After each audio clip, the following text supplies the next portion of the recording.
Magandang day mga sangkay! Welcome back to my channel. Thank you nga pala sa patuloy na sumusuporta sa aking luto-lutuan at ang aking mga travel vlogs. Ayan, pag wala tayong travel vlogs, dito lang tayo sa bahay, bonding moment with the family, pinagluluto ko sila. Okay, mga sangkay, ang lulutuin ko this day is yung manok.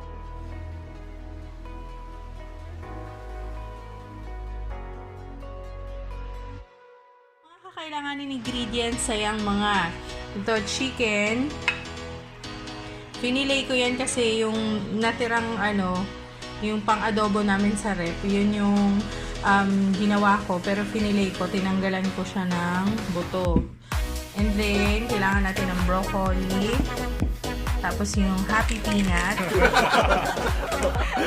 at bell pepper, isang bell pepper na red, tapos isang tali ng spring onions, tapos onion, isang big onion, at dahil sa wala tayong rice wine, dapat rice wine ang gagamitin, so gumamit ako ng Sprite, 2 tablespoon, and then yung oyster sauce 1 tablespoon, soy sauce 2 tablespoon, tapos 1 cup ng cornstarch, 2 eggs beaten, and then yung water natin.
Bye!